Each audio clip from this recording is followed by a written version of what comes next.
Rox isn't dead. Rox is still alive inside his son Blackbeard's body. Two souls sharing the same body, thanks to the Ope Ope No Mi's personality transplant surgery. And this single revelation answers all of the so far unexplainable mysteries surrounding Blackbeard. How he is able to eat two devil fruits when no one else can. Why he never falls asleep at night. Even how he managed to scar Shanks in the past in direct combat. And most importantly, Rox still existing inside Blackbeard sets up the most powerful final opponent for Luffy to become Pirate King imaginable. No longer is it just going to be Luffy versus Blackbeard, rather it will also be Luffy versus Rox reincarnate. The most powerful evil pirate in history, back and more powerful than ever. Here to finish what he swore he would set out to do. The idea that Rox is still inside Blackbeard is something that has become very popular in the fandom very fast, but I don't think readers have pieced together just how much overwhelming evidence there is across the story that Oda has been setting up for this reveal for a long time. By the end of this video, you will be convinced that Rox being inside Blackbeard's body isn't just a theory, it is the truth that Oda has been hinting at since Blackbeard's introduction. But first, if you want to use a high-quality VPN for less than $3 a month, Surfshark is offering that deal for my viewers right now. Surfshark VPN is the sponsor for this video, and if you don't know what a VPN is, most people are using VPNs when they're online nowadays, since it's become a necessity to protect your data. And VPNs like Surfshark also allow you to change your location to anywhere that you want on the globe, to get access to lots of movies, TV shows, and live events that are streaming for free. For example, there are anime that are only available for free on Netflix in Japan, but with Surfshark, you can just change your location to Japan and get free access with the click of a button. And while most VPNs cost $15 a month, you can hop on this Surfshark deal and get a world-class, award-winning VPN that's less than $3 a month. And you can keep that price for up to 2 years. And on top of that, if you follow my link, you get an extra 4 months of Surfshark for free. All you have to do is go to surfshark.com/Morge or use code Morge at checkout for less than $3 a month and 4 extra months free. Or you can scan the QR code below.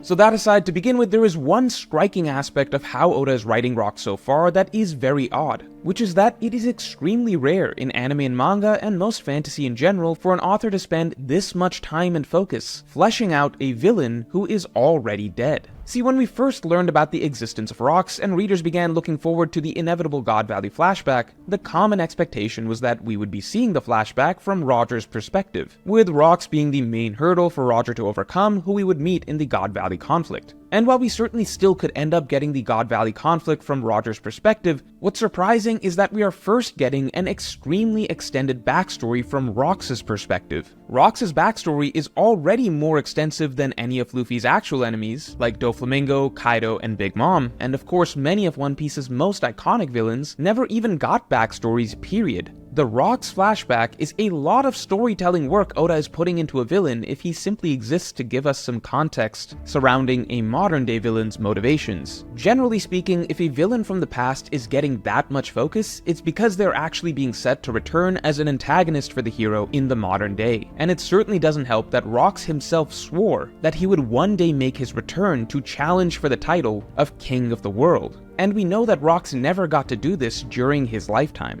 Now, this could easily just be a statement that sets up the will that Rox passes on to Blackbeard to carry out in his stead, but this encounter between Rox and Emu just felt so personal between these two characters specifically. In some ways, it feels like things do have to come full circle for Rox's own story to return to face Emu again. Now, at the end of the day, none of this means anything on its own. We know how passionate Oda can get when it comes to writing stories for side characters. Oda may have conceived Rox as the father and predecessor of One Piece's main villain, and then simply allowed his imagination to concoct a fascinating persona and history for the character that he just had to put to page. It does seem like a big leap to say that, wait, what if this scene is literal? What if Rox will return and is still alive today in his son's body? However, at the same time, Oda actually established a clear setup for Rox returning in his son's body, and the existence of Rox inside Blackbeard would also perfectly explain all of the strange, long-running, unsolvable mysteries surrounding Blackbeard today.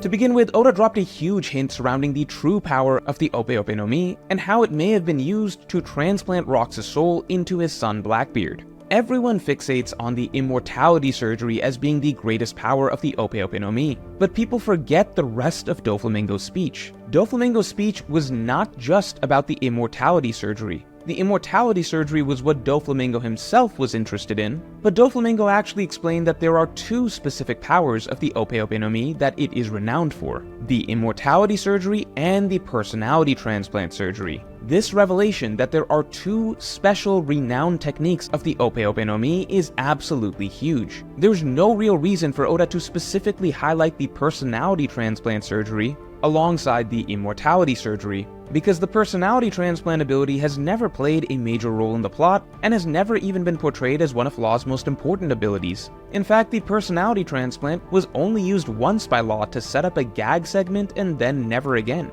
And the Ope Ope No Mi has so many other absurdly powerful abilities that it seems almost random that Oda specifically established that the personality transplant ability is one that's uniquely special alongside the immortality surgery. It's obvious why granting immortality is such a valuable ability, but why is Oda telling us that this personality transplant ability should also be viewed as comparably valuable? Why tell us that this ability that Law barely uses is actually a lot more important than we would originally have thought? Well, step back and consider the continuing parallels between Imu and Rox, two sides of the same coin. The current king of the world and the would-be king of the world. The god versus the ultimate pirate. And with that in mind, look again at the two special abilities that Oda highlights here. First, the immortality surgery, which we know was performed on Imu. Oda has all but confirmed that for us. So then, paralleling that, what about the other special Ope Ope No Mi power Oda highlights? The personality transplant surgery. Is Oda highlighting that because that was the parallel ability used on Imu's counterpart, Rox? Was Oda foreshadowing for us here that the Ope Ope No Mi's two legendary abilities have in fact both been used, and they've been used on the two big bads of One Piece? The immortality surgery on Imu and the personality transplant on Rox. This is how both of them have survived past their normal lifespans to continue to live on as the lurking evils in the world today. And consider the other major parallel that clicks into place here as well, between Rox and Roger. Both Rox and Roger were unable to fulfill their goals during their own lifetimes, and instead intended to pass their wills on to their children. Roger went and conceived Ace specifically with the dream that Ace would grow up to become Joy Boy and carry on his will. So what if Rox followed a parallel but far more sinister version of the same path with his son?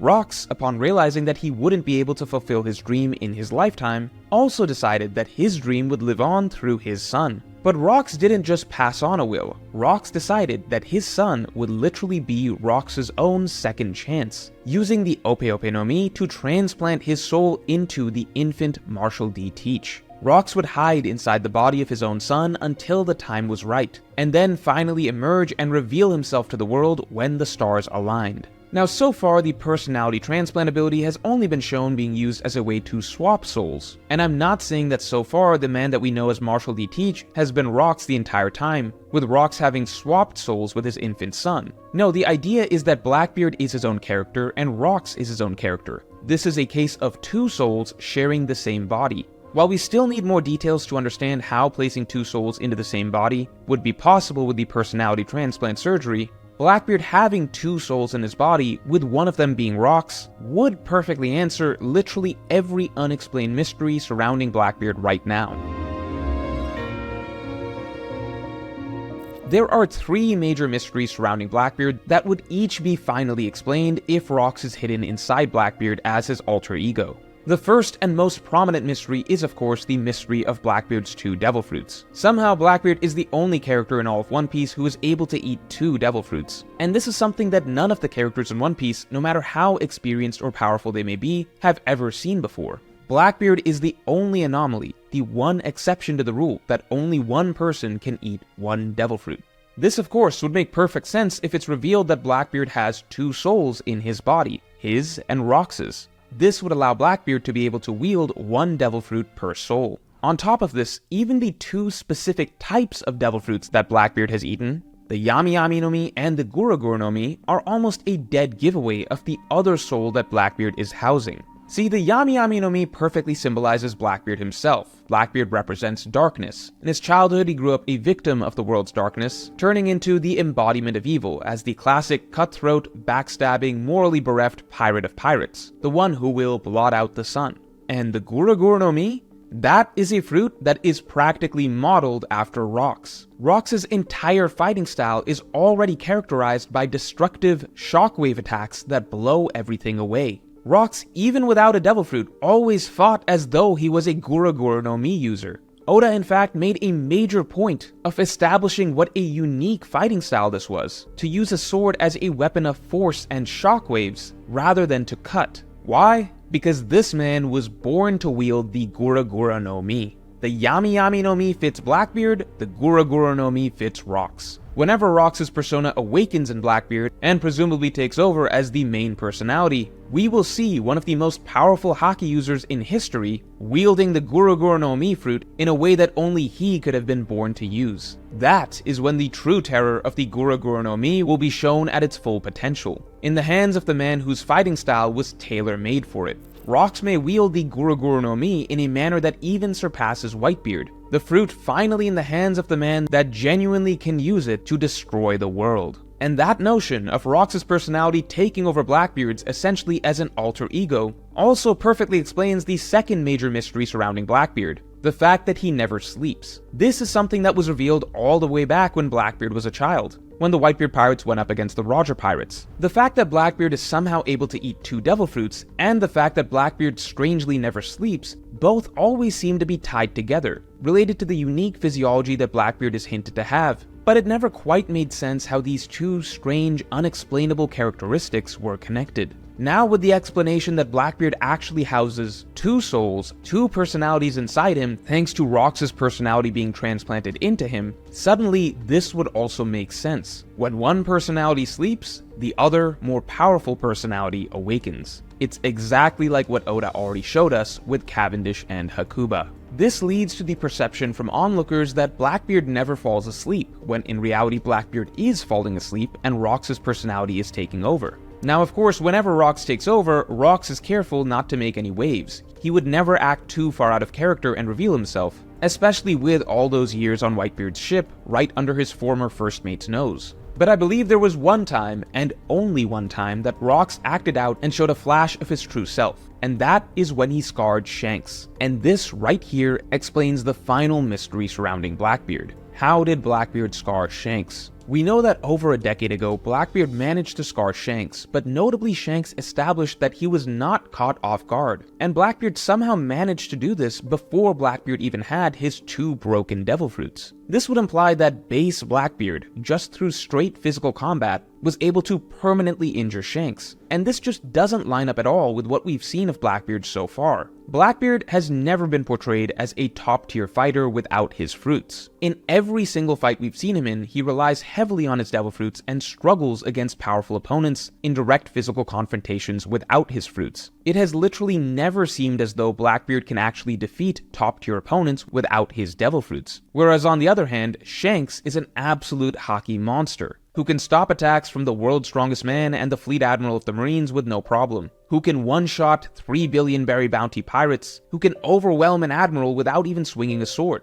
And yet, the only man to scar him was somehow Blackbeard of all people. To really put things into perspective, even after Blackbeard had eaten both the Yami Yami no Mi and the Gura Gura no Mi, arguably the 2 strongest devil fruits in existence, Blackbeard said he still didn't feel ready to take on Shanks, which makes no sense if Blackbeard had already fought and scarred Shanks before Blackbeard even got his crazy power-ups. Now for a long time, the one argument that readers used to rationalize this was that, well, Blackbeard scarred Shanks decades ago. Maybe Shanks wasn't that good of a fighter when he was young. Except now Oda has revealed something that killed that theory. It turns out that Shanks was always an absolute Haki monster. In fact, Shanks is the youngest advanced Conqueror's Haki user that we've ever heard of in the story. Shanks was able to literally use the Pirate King's own signature technique, Divine Departure, by the age of 15. Something not even legends like Rayleigh or Gaban in their prime could replicate.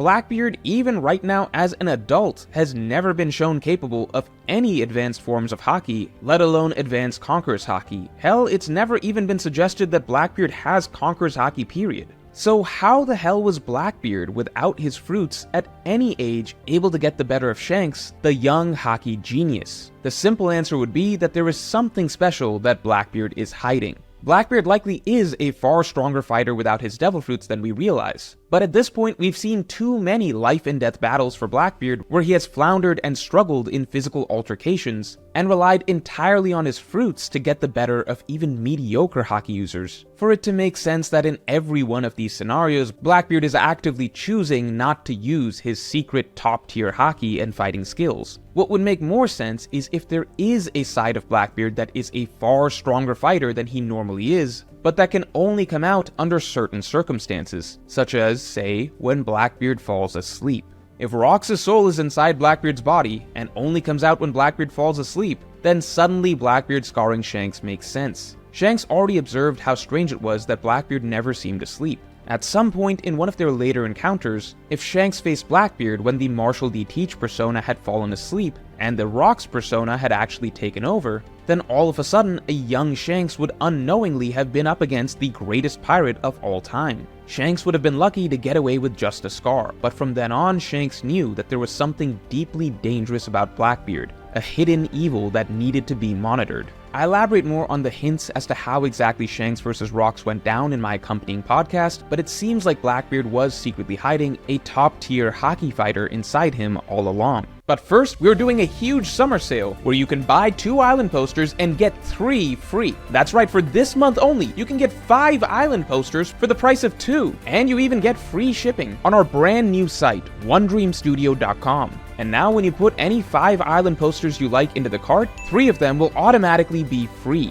And in case you missed it, we have new versions of all the most popular islands, all vividly reimagined, and this month we're even adding in a brand new version of Elbath. So if you've been holding off on getting your island posters, this summer sale is your chance to get them at a major discount. And if you've been waiting to complete your full collection, then now's your chance to get the last few islands that you're missing. Because if you get all the islands, you also get the final exclusive unlockable island, the Moon, sent to you for free. On top of this, all new island poster versions are going out of production after this summer sale. So get your posters while this summer sale lasts by hitting the link in the description below.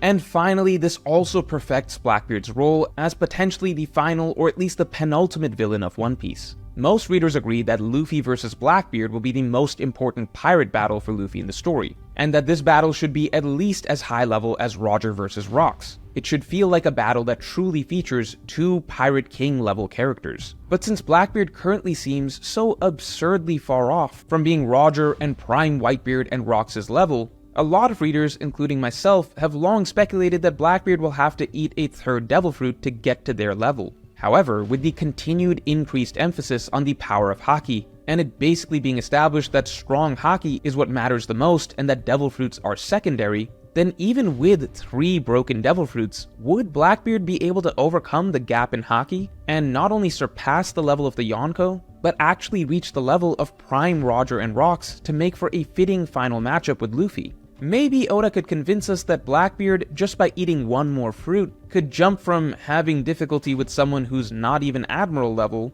to becoming the strongest pirate in history. But what if the far more exciting final challenge, one that would truly feel like Luffy has to go beyond Roger, would be if instead Luffy has to face off against Rox himself, just as Roger did? But this time, Rox would be wielding arguably the 2 most powerful Devil Fruits in existence. Essentially, Luffy would have to defeat an even more powerful version of Rox than Roger did, making it clear that Luffy has truly surpassed the previous Pirate King. So considering Oda has spent an inordinate amount of story focus on a villain that is supposedly dead, considering Oda has had said villains swear that they would return, considering Oda specifically highlighted the Ope Ope No Mi's personality transplant surgery being very important, the setup is definitely there for Rox to still be alive in the modern day inside his son's body. And considering this reveal would explain literally all of Blackbeard's unanswerable mysteries, how he's able to eat 2 Devil Fruits, why he never falls asleep, how he managed to scar Shanks even before he got his fruits. It feels like Rocks being inside Blackbeard isn't just likely, it's genuinely the final missing piece of the puzzle that brings the whole final conflict of One Piece together,